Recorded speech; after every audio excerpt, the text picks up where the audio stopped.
कभी कभी सबसे मजबूत दीवारों के पीछे सबसे नर्म भावनाएं कैद होती हैं।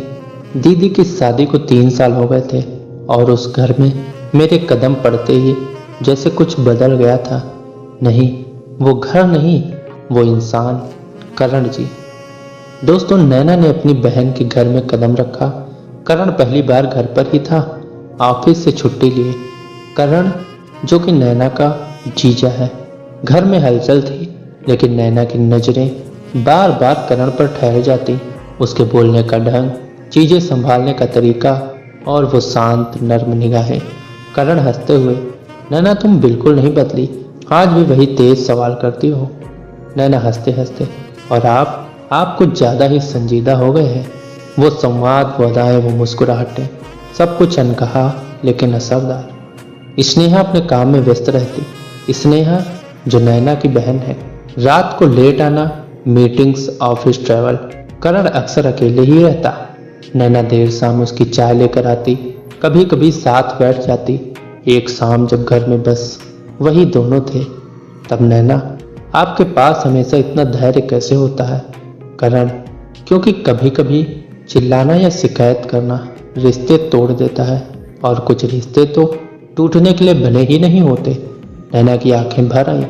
करण ने एकटक उसे देखा और उसे एक पल में वो चुप्पी, वो कंपन सब कह गई। एक दिन बारिश की एक रात, बिजली गुल हो गई।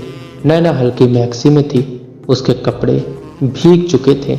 जब वो करण के कमरे में गई कि मोमबत्ती ले ले, करण पलटा और वो दृश्य, नैना की भीगी काया और आंखों में हल्का सा डर। करण धीरे से पास आया और उसके गीले बालों को कंधे से पीछे किया। बस एक स्पर्श, वो भी बिना उत्तेजना के, और सब कुछ हिला गया। नैना थरथरा गई। उसने पीछे हटते हुए कहा, आपको ये नहीं करना चाहिए था। करण धीरे से, कुछ चाहते हमसे बिना पूछे आती हैं, लेकिन हम तय करते हैं कि उन्हें कहाँ रोकना है। दोस्तों, उस रात के बाद नैना करण से दूर रहने लगी, पर मन कहाँ मानता है। हर दिन जब वो उसके सामने आता, उसकी आंखें फिर वही सवाल करती, अगर ये गलत है तो इतना सुंदर क्यों लगता है? एक दिन नैना ने पूछ ही लिया, जीजा जी, क्या आप मेरे बारे में कभी वैसा कुछ महसूस करते हैं? करण चुप रहा, फिर सिर झुका कर बोला, हर दिन, पर हर दिन खुद को रोकता हूँ। तुम्हें नहीं छीन सकता किसी से, न तुम्हारे लिए खुद को खो सकता हूँ। स्नेहा को ऑफिस टूर पर जाना था। रात को नैना अकेली थी। करण भी घर में। एक हल्का सा संगीत बज रहा था। दोनों एक दूसरे से दूर बैठे, पर मन पास पास था। नैना उठी और करण के सामने जाकर खड़ी हो गई। धीरे से बोली, अगर आज रात हम कुछ भी कहें या करें, कल सब भूल जाएंगे।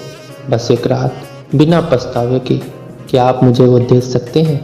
करण ने उसकी आंखों में देखा, फिर धीरे से उसके पास आया, उसका चेहरा छुआ और माथे पर एक लंबा शांत चुंबन दिया। मैं तुम्हें एक रात नहीं देना चाहता नैना, मैं तुम्हें हमेशा सम्मान देना चाहता हूँ।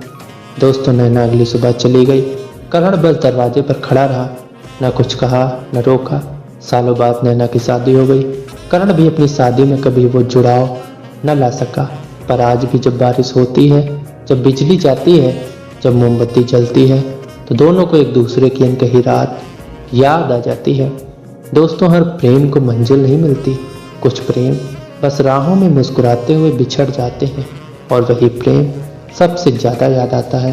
और दोस्तों, इसी के साथ अगर आपको ये कहानी पसंद आई हो तो वीडियो को एक लाइक तथा चैनल को सब्सक्राइब अवश्य करिएगा। मिलते हैं नेक्स्ट वीडियो में किसी ऐसी नई कहानी के साथ। तब तक के आप सभी का बहुत बहुत धन्यवाद।